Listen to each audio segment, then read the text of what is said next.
Hey everyone, so this is RuPaul's Drag Race All-Stars Season 6, Episode 7. And the last episode took me a week, so this time I'm going to do it right away. Akaria was voted out unanimously. They go through the lipsticks. Looks like there's really no drama related to that. They talk about how everyone has a win except Pandora and Eureka. And I thought I would need to go look, but I feel like it's true, though, that they're also the only two who haven't been in the bottom. So, interesting observation, but they seem to focus on the top.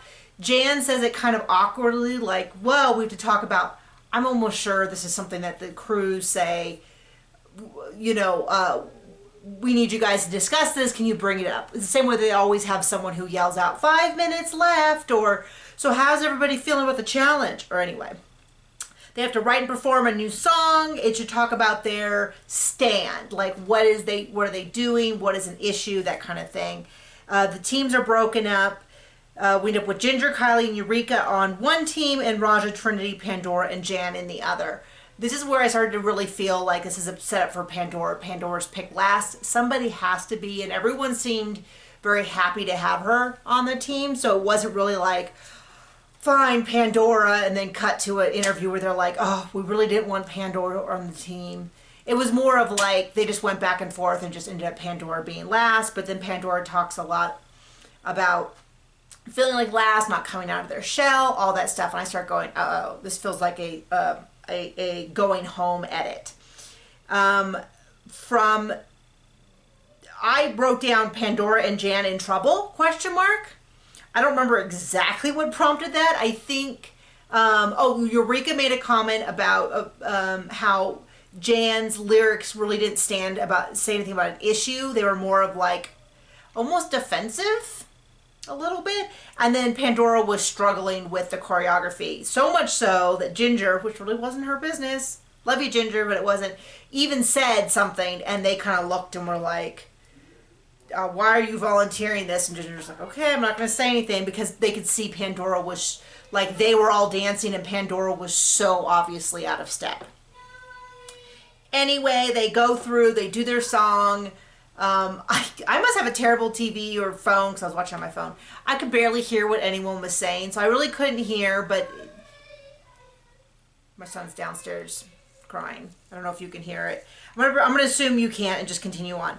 Anyway, Jan's lyrics, she obviously sings well, cute outfit. I felt like Eureka, Kylie, and Ginger were a little more cohesive looking as a team, but you know, they didn't make outfits. They kind of had to use what they had. Jan's lyrics were very surface level. This is the critique from the judges.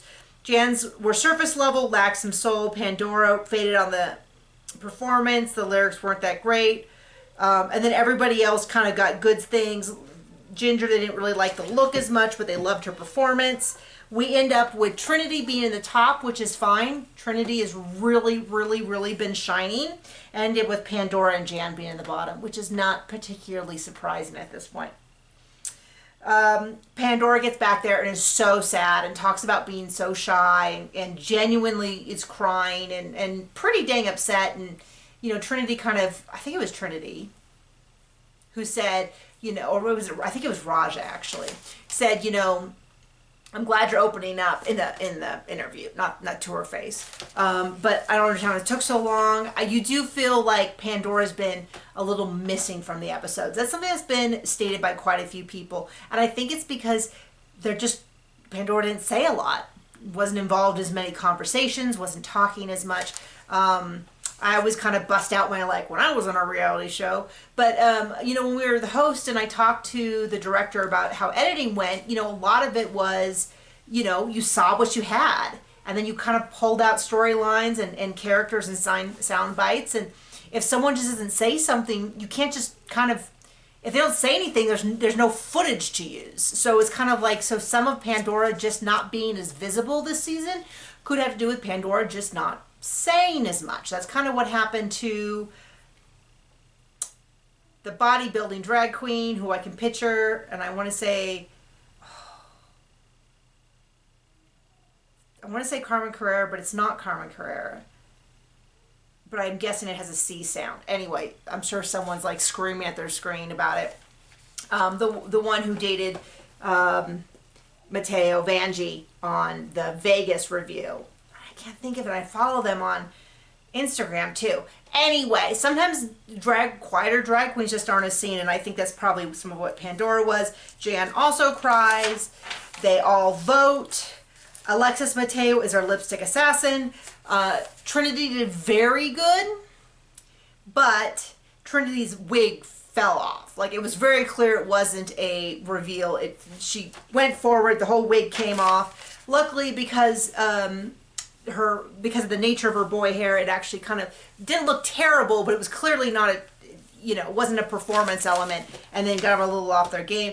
And of course, I'm sure there'll be people who say, yeah, but they had to make Trinity lose so that they could do this big reveal, which is that Alexis says Pandora's going home, which really surprised me, because I thought for sure Jan almost went home, was in the bottom twice. Once, sort of on a technicality, Jan and Ginger said they weren't really in the bottom, but everyone else thought so. Then Jan almost went home. She was tied to go home. She almost went home. So I was really surprised that people didn't feel like, okay, and it'll be interesting to hear next week why people voted for Pandora. But I thought for sure Jan was going to go home. So when they said Pandora, I was genuinely really surprised.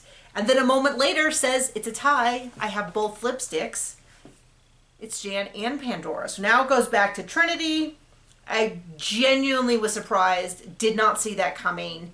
A lot of times I'll be like when they sent someone home. And I go, oh, there's going to be a double save. Or whatever. Genuinely didn't see this. Maybe you did. Anyway, we go to Trinity, and Jan was Trinity's vote, and so Jan goes home. So genuinely shocking ending for me. I was completely surprised. I think I'm not. And in terms of, I want to address one thing: the game within the game. Almost every season of Drag Race, probably I would have to go through and look, but very, very common. I'll say at least 50% of the times they bring queens back for. It happened. Trixie Mattel, her season was the queen who came back. They have these things where the queens come back. They did it famously in All Stars 2, where Alexis and oh, you know who I'm talking about. You know, they do the mirror, and all of a sudden all the queens are behind it, and it's so shocking. That happens all the time. So people want the game within the game. I'm very curious to know what it is. But if it's just the queens coming back to compete, that is not a surprise, other than the fact we know it. But it happens so often, and it's especially not surprising in a COVID where they're going to keep them in the bubble as long as possible. So I want to know what the game within the game is, because I want to know if it's more interesting. I've been thinking like Top Chef. Where they do every week they fight for it, and then one of them comes back in the competition. I think this last season they did it twice. Anyway, yeah, I'm eager to find out what's going on. Okay, bye.